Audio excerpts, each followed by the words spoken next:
Hey guys, today we're going to be talking about 5 big mistakes Diamond players make. First, we're going to go just like we've done before. We're going to go row-wise. After that, we're going to talk about how to get value from your ultimate, talk about important swaps that most people make mistakes on, tempo understanding, and what is really going on statistically from a statistics point of view. So, first thing, right, I want to talk about supports. And I think in Diamond, one of the biggest things I always see, I think everyone's probably say, is this concept of overheal. There's a very easy way to go about fixing this. And this is by actually understanding how supports work and generalizing it at a high level. So there's 3 different types of healers in a general sense, which is direct healers, like Ana, Mercy, Zen. You have passive healers, like Brig, Lucio, Bap Shift, Moira Overtime, and area of effect healers, like Moira, Bap, Lucio, and Brig. So now if you understand that, if you've got 2 area of effect healers, then you know you have a lot of heals, so you can maybe one of you can look to be more aggressive. Or maybe you have, let's say, direct heals and a passive healer, so you have Ana and Brig. Well, in that situation, if your Brig hits Inspire and people are sort of like 50 HP low, as Ana, you don't need to top them up. You can let your Brig Inspire do it. Or if you get a Lucio, same thing would happen as well. Or Bap had Shift. So now as Ana, you can look to be more proactive and look to do damage when Inspire is going on to top them up, or you can look for a more aggressive nade to get value. So by understanding these different attributes, you can understand sort of like how much actual healing you have, and then from there you can min-max it. The next thing I want to talk about is tanks. And for tanks, what I really want people to understand is sort of how much support you have from your other tank, and as well as, you know, what other resources you have on your team. Like anything when you're playing like a hero like tanks, you want to understand what resources you have, as well as what are the potential threats that are coming in. And I'm going to mainly focus on the resources in this. So sort of what are like the resources. So in a very general sense, right, you have Diva, which can help you take space faster. You have Zarya, which helps you take space, but it's like more for like you can like use bubbles to push, but then it's a little less. Sigma, but then it's gonna split an off angle. Hog, who's gonna look to probably flank, might stack with you. And then you have people that sort of do like off angle disruption. So like something like Hog or Ball that will look for like off angles and help you take space that way. And you have shield based tanks, which will obviously be great because you can walk forward with shields. So based off what you have, right, like let's say you're either going to have maybe something like a Hog or Ball that's going to like push the enemy from flanks, then off that you'll take space. Or maybe you'll have something like a Diva, Zarya, Sigma, or even Hog that'll help you main and help you take space forward, and then when you walk forward, you'll be able to do more. Or maybe you'll have a shield tank, which will help you shield forward, which will also be great. Like you might have a composition like, let's say, Ryan, Sigma, or let's say you have Sigma, Orisa, where you have 2 shields. But sometimes may not be guaranteed. Sometimes you might have, let's say, again, like a Ryan Diva, in which case, you know, you've got the Diva DM to walk. And the other thing I think it's important to understand is actual amount of heals you have. So if you have like direct heals like Ana, Bap, Moira, then that essentially, sorry, Moira being area of effect and Bap also being area effect, but that's a lot of heals and you can be more aggressive. But if you have something like, you know, Lucio and Brig, let's say, or you just have a lot of passive heals, that's going to be a lot more rough. Like let's say you're playing Mercy Lucio, right? Or maybe you're playing Mercy Ana. Then you can like depend on like the Ana to heal you, but you're probably not going to depend too much maybe on the Mercy to heal you.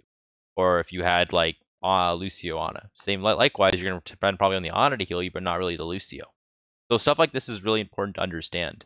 And I'll sort of touch on the threat aspect where, you know, there's generally 3 different types of threats. There's close range burst damage like Reaper, Mei, Reinhardt. There's range damage like Ashe, Widow, Hanzo, and then there's flanker damage or mobile damage like Tracer, Sombra, Genji, right? So understanding how those threats also affect you as a tank can also help you understand again how aggressive or how passive you might need to play.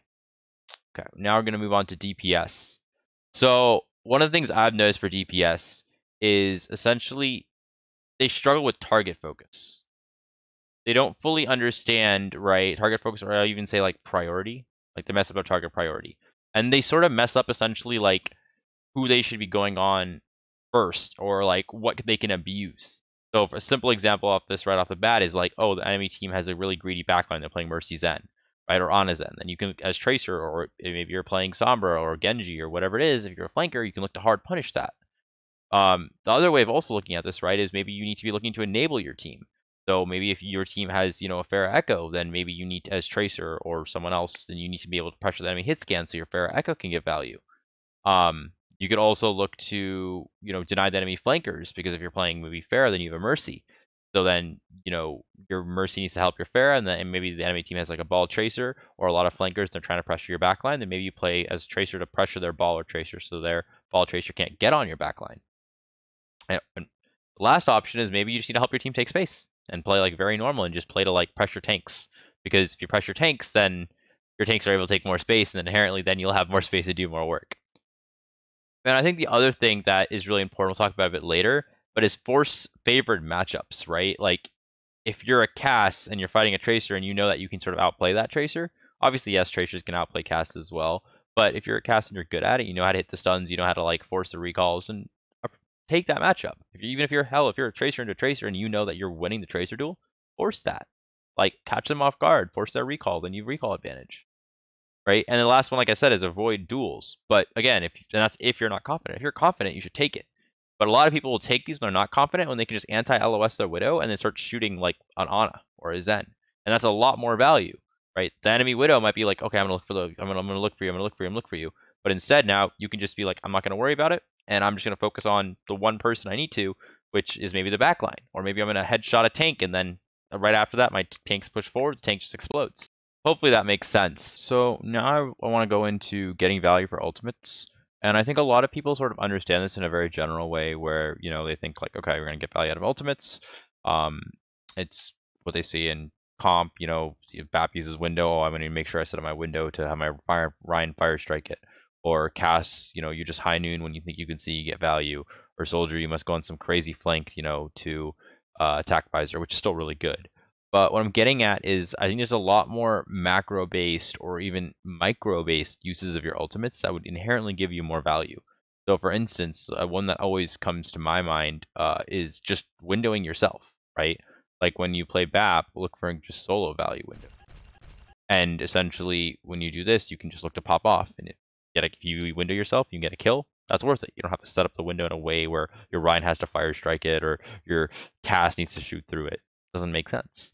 Another one, essentially, that's always really good too, is like the high noon push, right? Where your Cass sort of plays back. And here's a more visual example. Your Cass plays over here. Your Ryan plays over there. And your Cass high noons. And when your Cass high noons, your Reinhardt W keys into enemy Reinhardt. The enemy Reinhardt now is forced to back up or shield. If the Reinhardt swings, then your Cass kills him with high noon. If your Reinhardt pushes their Reinhardt and swing for free, and their Reinhardt basically has a shield, so it works really well. So just small things like this where maybe you're a Reinhardt and you notice your Cass is high nooning, right? Then you should push hard. Or maybe like the same concept works with maybe not a Cass. You could window here. There could be like a window. Oh, it's the wrong color. So maybe there's like a window here from a BAP. And same concept where their Reinhardt has a shield. If it doesn't shield, it takes BAP damage. If he shields, then he's gonna take Reinhardt damage. So no matter what, it's a losing for the Reinhardt. So stuff like this where, if you're a Cass and you see sort of a high noon as a Reinhardt, you should know to push really, really hard. Or like I've even seen some situations, and this probably bothers me the most, but if I'm playing BAP here and I window here, and then my Reinhardt like plays behind the window, and I'm like, just step 1 foot forward and actually like play in front of my window. I can heal you more. It'll be so much better. And like this is stuff where as like a tank player, if you sort of understood, hey, my team is using these ultimates, I can get more value out of it, right? And on the like side, like I said before, as a BAP player, right, you can also understand how to use these ultimates yourself. And if you're not doing it currently, then that's something you should work on. So hopefully that makes sense. But definitely min-maxing your ult usage and understanding how other people use their ultimates so you can get value is also very important. Okay, so the next thing I want to talk about, and I actually, first before I go that, I'll talk about one more thing. And I'm not going to go too much into this, but it's a concept that I'm pretty, I think is really important, is ebb and flow. Sort of understanding that, when you push with something, right, in a very simple situation, I'll use here as an example. If there's like team 1 over here and team 2 over here, and team 2 pushes with beat and goes really, really, really aggressively, team 1 can just back up. Then when the beat's over, they can push in with their own beat. A lot of teams, what they'll do is Team 1 will just see the beat and be like, oh, we need a beat instantly, and they'll beat right away to match the beat. But then you don't get a lot of value, right? Because you're just matching it. You kited the beat, let that Team 2's beat run out a little bit, or run out fully, then you beat after, that could go really well. Likewise, also, normally Team 2 will push up and like play more up, so maybe they'll be like around here now. Whoops. Around here, and maybe you kited and you're over here. So this distance is a lot smaller than like this original distance. So when you push back in with your beat, it'll also be easier for you to catch up to them. So that's something else to keep in mind is ebb and flow. And if you're interested in that, definitely check out my ebb and flow video. There's one general one. There's also one for ball as well. All right, let's keep moving forward. So the next thing is important swaps. I'm not going to go too much into this, but I think it's really important for people to have a general understanding or understand that like when you're in OT situations, you should be looking to swap to something that can help you stall or like something that can help you get picks, right? So like Doomfist, Tracer helps you stall, but you can also get picks with Tracer. So Doomfist, Tracer, maybe sometimes you want to play verticality, so Fair is actually not that bad. Small options like this to spawn is really close, and Hog actually isn't terrible. But obviously stalling the tanks is normally better, so you can go for more pick-based DPS. Like if you're playing supports, you could go Lucio, Moira, Bat. Like these are all just decent options. So making sure you're swapping so you can give your team more value. And the other thing with this, right, is like swapping if you're basically getting countered. Let's say like the enemy team has like 2 shields and you're playing on King's Row and you're playing Widow and you're not able to get angles. Why are you, playing Widow? You're getting hard countered, right? Look to swap. Another example is maybe you're playing Tracer and the enemy team has a Casper Brigana and you're struggling to pressure their backline. Like, sure, yeah, you could swap your playstyle and start pressuring their front line and their tanks, but still, like, is that min-maxing your value? Could you do something else more to get more, get more value? Could you play something maybe like Soldier? So understanding that you're getting countered, so maybe you look to make just a general swap and not feeling like, oh man, dude, I'm bad at the video game, I need to swap. Like I'm getting like, these people are just better than me. Just be realistic with yourself and say like, I could play something that's more optimal here and I'm going to get more value when I swap to this hero. Okay, next, tempo understanding. So we talked a little bit about ebb and flow before, but what I really want to talk about here is like when you're up and you're down. And this is something I think really affects people in comp because a lot of times you'll be up and it's like a 6v5 and like someone on your team will ult or maybe you ult and it's like you're up right now. The enemy team is one that is down. They're the ones that need to push into you. They're the ones that need to try and use an ultimate to turn around. If they do that, sure, then maybe you can ult after and then you can win. Or maybe it's a really important fight, right? Edge case, maybe it's a really important fight and you really want to ult because 5v6 just to make sure you win it and cap the point. Fine, makes sense. But in general understanding is don't over ult if you don't need to. You're already driving the enemy back. You're already putting pressure to them. Don't waste an ultimate. Likewise, let's say now you're 5v6, right? Sometimes in this situation, I'll see people ult too. And sure, if you can get a trade, that's worth it. But the question you have to ask yourself is who died? Was it like your main source of heals? Like if you're playing like a 6-man composition, was it your Moira? Then if you can't get a trade instantly, that's just not going to work. Was it like your main tank essentially who creates a lot of space, like your Reinhardt? Then again, unless you can get a trade instantly, that's just not going to work. So understanding that like, hey, this is going to be really rough and whatnot because you're down these 2 people that are critical to our team comp and not use an ultimate there and just save it for the next fight. That's really, really important because that'll essentially allow you in the next fight to maybe get more value with your ultimate. And the last thing essentially I wanted to talk about, and this sort of goes into stats a little bit, is like what's going wrong. I've been recently coaching players and doing my boot camp, which you should definitely check out if you're interested in. But I've noticed a lot of people struggle and they're like, oh, I'm in Diamond, and I'm really good at like certain heroes. And one hero I'll say that people have said is Winston. And sure, like Winston is a great hero. But the problem with Winston, especially in Diamond, is it is very, very hard to play.